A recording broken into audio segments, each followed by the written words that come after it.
next topic is principle of superposition, that is forces between multiple charges.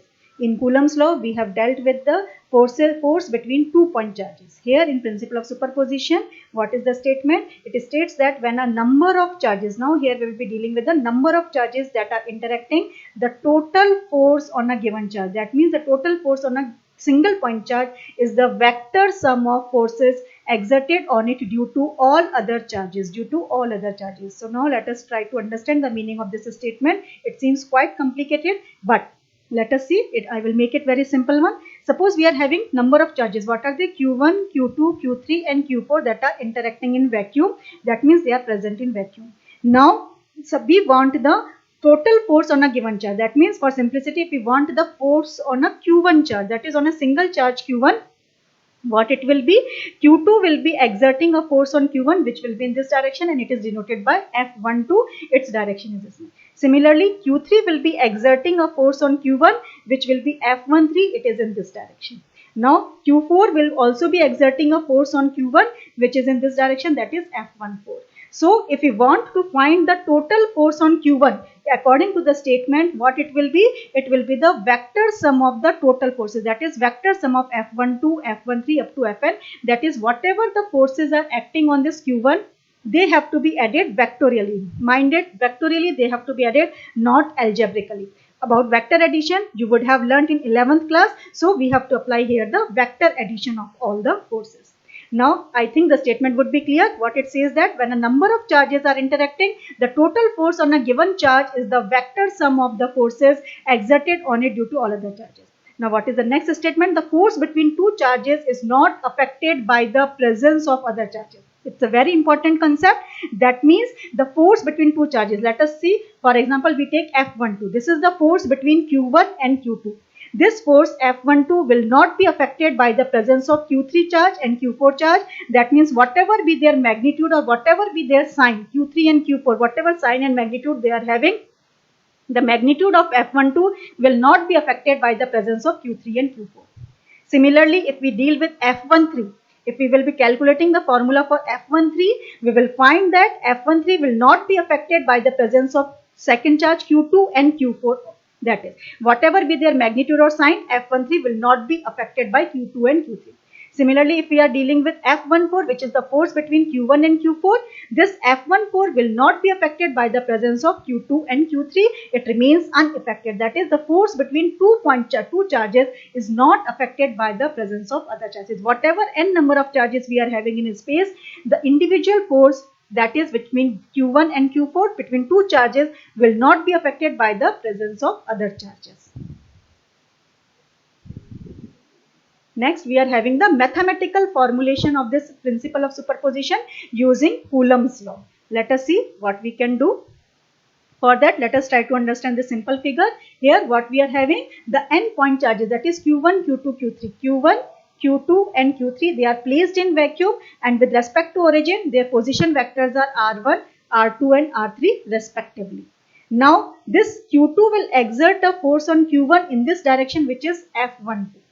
Similarly, Q3 will exert a force on Q1, which is F13 in this direction. Now, only two forces are acting on Q1, that are F12 and F13. So, what will be the total force F1? It will be the vector sum of F12 and F13. So, for that, let us try to find out the magnitude and the value of F12. So, according to Coulomb's law, what will be the formula for vector F12? From the article Coulomb's law in vector law, I have already explained this concept. You may refer to that video. Here, vectorially, the Coulomb's force will become 1 upon 4 pi epsilon naught Q1 Q2 upon R12. So, what is this R12? R12 is the unit position vector between Q1 and Q2. The meaning of this statement I have already explained in my previous video. If you have any doubt, you may please refer to it. Next, we want F13. F13 is the force between Q1 and Q3. So, its magnitude, by the help of Coulomb's law in vector notation, it will become 1 upon 4 pi epsilon naught Q1 Q2. It will become Q1 Q3 upon R13 whole square. R13 square, where the unit vector will be pointing from R13, that is Q3 to Q1. So, this one will be R13 and this one will be F12. According to the principle of superposition, now we will add these two forces vectorially. So what will be the net force? F1 will be the vector sum of F12 and F13. So this is all about your principle of superposition. Next we have certain key points. So what are the key points for this particular figure, that is for the principle of superposition? First key point is Coulomb's law gives us force between 2-point charges. So Coulomb's law dealt with 2-point charges, whereas principle of superposition enables us to find out the force on a point charge due to a group of point charges. That means if we are having a number of point charges Q1, Q2, Q3, Q4, whatever the number of forces, that is F12, F13 and F14, these forces can be computed on a single point charge. The third is, this principle is based on the property that the forces with which two charges attract or repel each other are not affected by the presence of other charges. That means, the meaning of this statement I have already explained earlier. Let's see it again. That means F12 will not be affected by the presence of other charges, that is Q3 and Q4, whatever be their magnitude or sign. Similarly, F13 will be unaffected by the presence of other charges, that are Q2 and Q4. Similarly, F14 will not be affected by the presence of Q3 or Q2. So this is the key, these are the key points. Next, go for the numericals. So first numerical based on this article is, consider three charges Q1, Q2, Q3 each equal to Q at the vertices of an equilateral triangle of side L. What is the force on a charge capital Q with the same sign as small q placed at the centroid of the triangle? So for this question, let us try to understand what the figure is, what the figure can be. So first of all, we are having an equilateral triangle. So suppose A, B, C, it is an equilateral triangle of side L, L and L. Next, the Q1, Q2 and Q3. So Q1, Q2 and Q3, they each are equal to Q, Q and Q. They are placed at the vertices of A, B and C with the position vector, that is, now O is the centroid. At the centroid, what we are placing, we have placed a capital charge Q. So suppose at the centroid capital Q is placed with the same sign as that of the small q and small q. So what will be that? We want to compute the force on capital Q. So for that, we should know the distance between AO, the distance between BO and distance between CO. So AO distance will be equals to, let us suppose, R. Similarly, BO distance will be in this direction, it will be also equals to R. Similarly, CO, which is in this direction, it is also equals to R. So we have got all the distances. Now let us calculate the force on charge capital Q due to Q1. So now Q1, which is placed at the point A, it will be exerting a force of F1, which is in the direction of AO. So its magnitude we can find with the help of Coulomb's law, which will be 1 upon 4 pi epsilon naught Q1 upon AO square, where AO square is the distance between the 2-point charges. Here we have taken in general notation. After that, we will put their respective values, and it is and in this AO is the unit vector pointing from A to O. Similarly, if we will find the force on charge capital Q due to Q2. Now where Q2? Q2 is at the point B. Now this Q2 will exert a force F2, which will be in this direction, and its formula we can have 1 upon 4 pi epsilon naught Q2 upon BO square, because the distance between Q2 and capital Q is BO and its unit vector will be along BO. Similarly, what is the third charge we are left with? So it will exert, that is this charge at C, that is Q3, will exert a force of F3 in this direction, whose magnitude will be 1 upon 4 pi epsilon naught Q3 upon CO square, which is in the direction of CO, and unit position vector will be CO. So there we have got the formula according to Coulomb's law. Now on applying the principle of superposition, what I have said it earlier is that total force on this capital Q charge, which will be F. So what will be the formula? It will be the vector sum of F1 plus F2 plus F3. Now let us see what will be the vector sum. So we have to add all the formulas, that is F1 plus F2 plus F3. If we go for their magnitude wise, they are all equal, that is capital Q into Q. Why? Because Q1, Q2 and Q3, they all are equal to Q. So for that we can place them as Q upon 4 pi epsilon naught. What is AO, BO and CO? AO, BO and CO, already we have assumed that their distance are same, that is equals to R square. So now here we have put the values of Q1, Q2, Q3 and that is AO, BO and CO. After that, here vectorially we have to add. So the unit vector AO, unit position vector BO and unit position vector CO, they are being added. Now next, what concept we are having? Angle between each pair of unit vectors AO, BO, CO. That is, AO is in this direction, BO is in this direction, and CO is in this direction. The angle between them is 120 degree, and they all form a triangle of cyclic vectors. About this concept you would have learnt in 11th class. So the triangle of a cyclic vectors always add up to 0. So what conclusion we are getting? The unit vector, the sum of unit vectors AO, BO and CO will be equals to 0. So this particular term in our equation, it will become equals to 0. So net force will become equals to 0. So this one will be our answer. The net force on capital Q charge which is placed at the centroid of an equilateral triangle, it will be equals to 0. So please go for all the steps I have given in a very nice way, so you may be able to understand it very clearly, and if you will write all these steps, there are no chances of losing any marks. Next, go for the second question. Consider the charges Q, Q and minus Q placed at the vertices of an equilateral triangle as shown in the figure. What is the force on each charge? So let us see what the figure has to say. So here we are having Q, Q, Q. That means they are equilateral triangle. We are having A, B and C.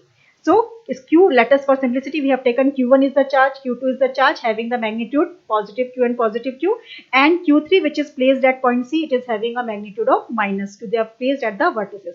Now equilateral triangle, that means the side of the equilateral triangle is L, L and L. Next, the forces of attraction or repulsion. Now let us see whatever is the force acting on the point charge placed at A. Now the force which is acting on the point charge A, it will be under the repulsive force due to the charge at B. That means because they are of the same sign. You will find Q1 and Q2, they are of the same sign. So this Q2 will exert a force in this direction which is of magnitude F.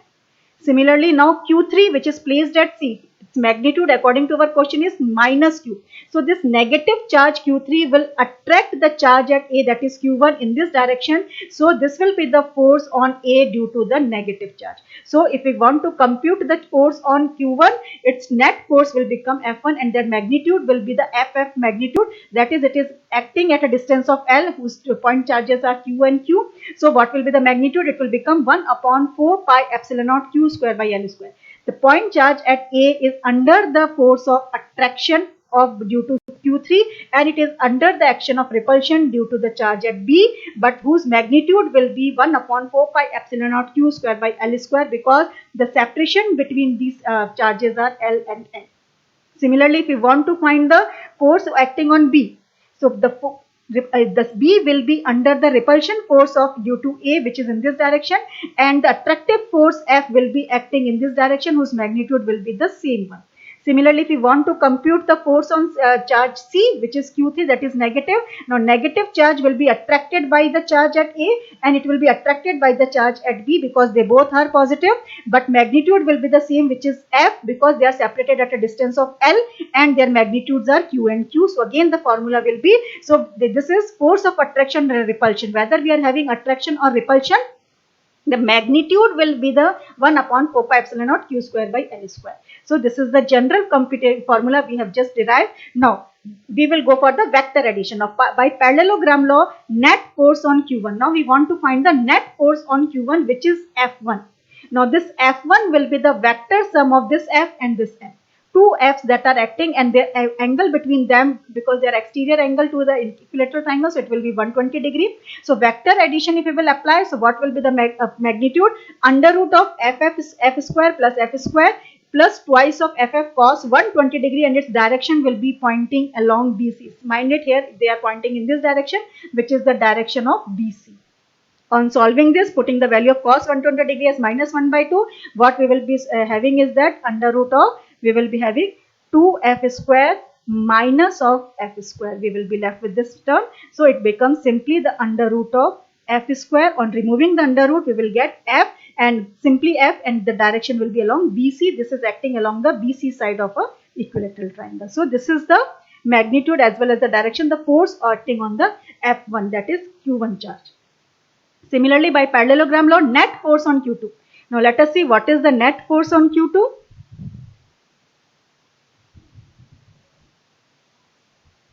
So the net force on Q2, we are finding it is under the action of one, this repulsive force, and another one is the attractive force, whose magnitude already we have given. So again, by applying the same parallelogram law, by this vector addition, the magnitude, the angle between these two forces is again 120 degree. So again, we are going to get, by solving the same step, we will get the formula for F2 as F, but the direction this time will be along the AC side of this. See, this is the direction of F2, which is along the direction of AC of the equilateral triangle. Next, we want to find the force on Q3. So net force on Q3. Now Q3, it is under the action of two attractive forces F and F. They are acting at an angle of 60 degrees. So here we will again apply the vector law of addition. This time F3 will be under root of F square plus twice of FF. This is cos 60 degree. Now by putting the value of cos 60 degree and solving this equation, we will get the answer as root 3f, and it will be pointing in this direction, which is suppose unit vector, normal vector, and its direction we have to mention. So this is how we have calculated the force on each charge. So what are they? F1 will be F in the direction of BC. F2 will be again equals to F, whose magnitude it will be this much. You can put the magnitude this much, but direction you have to mention it is along AC. Similarly, for the force on F3, that is F3 force, it will be the root 3 times of this magnitude. So mind it, here for F, you have to put this value 1 upon 4 pi epsilon naught Q square by L square, and its direction will be unit vector, normal vector, which is pointing in this direction. With this, we have solved this question. I hope you would have understood and go for all the steps. Let us go for our next question. The next question says that 4 equal point charges, each 16 microcoulomb, are placed on the 4 corners of a square. Now this time this is a question based on a square. Earlier we were having for the equilateral. For the 4 corners of a square of side 0.2 meter, calculate force on any one of the charges. So let us depict this particular figure.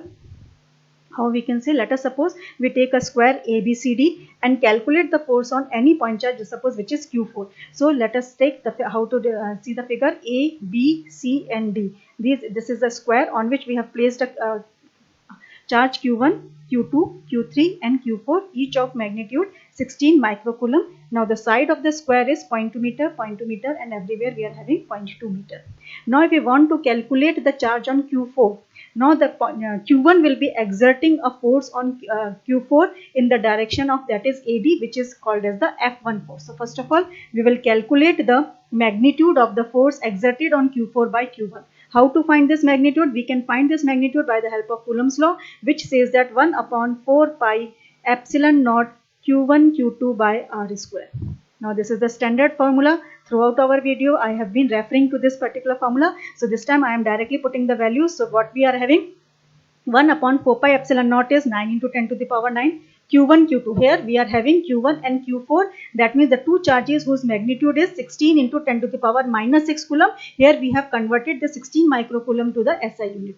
So we have to put 16 into 10 to the power minus 6 and again 16 into 10 to the power minus 6 upon R square. So what is R square? R square is the distance between the 2 point charges. So here the distance will be the between A and B, which is 0.2. So we have to do the 0.2 ka whole square. On solving this part, we will get the value 57.6 Newton and it's in the direction along AD. So we have to mention the direction as well.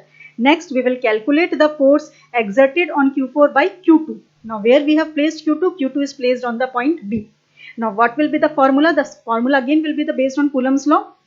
So here 1 upon 4 pi epsilon naught we will put as 9 into 10 to the power 9. Q1, Q2, that means the value of Q2 and Q4 we have to put, that is 16 into 10 to the power minus 6 and 16 into 10 to the power minus 6 again upon R square. Now this time how to calculate this distance between the two charges, that is BD. Now we know that this BD is the hypotenuse side of a right angle triangle BDC. So this side BD will be equals to the, we know by using the hypotenuse theorem, it will be equals to the 0.2 whole square plus 0.2 whole square. That will be the under root of, using the Pythagoras theorem, by using the square of BC square, under root of BC square plus DC square. So we will put the magnitude 0.2 square plus 0.2 square. So this value we have put, and if we will do the square of this distance, we will remove the square root. So we will get 0.2 square plus 0.2 square. On solving this magnitude part, we will get the value as 28.8 Newton. Now the direction of this F2 will be along BD.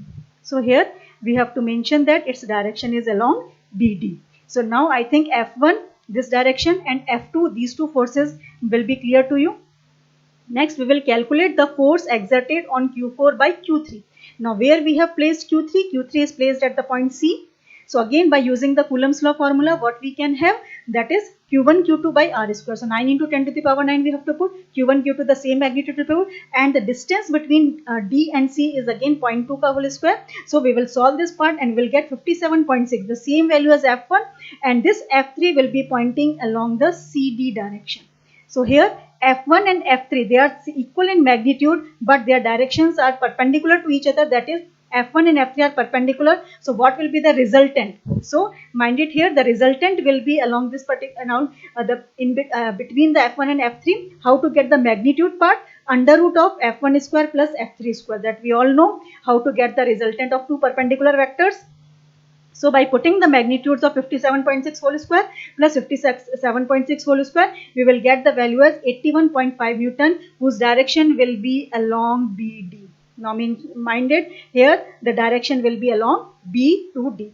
Now, along B to D, already one force F2 is already present, and now another force will be superimposed on F2, which is the resultant of F1 and F3, that is this F dash force will be superimposed on F2, then only we will get the net force on Q4. That means, what will be our next step? Total force on Q4. Now, this will be the final part of our answer. So, total force is F. How we can get? It is simply by the algebraic addition of F2 plus F dash, because both the two forces are acting along the BD direction. F dash as well as this F2 is also acting along the BD direction. So, we have to simply add, that is this magnitude 28.8 Newton and this 81.5 Newton we have to add, and by adding we will get this value, and the net direction is along BD. I hope with this particular equation question, the concept of superposition of principle might get clear to you.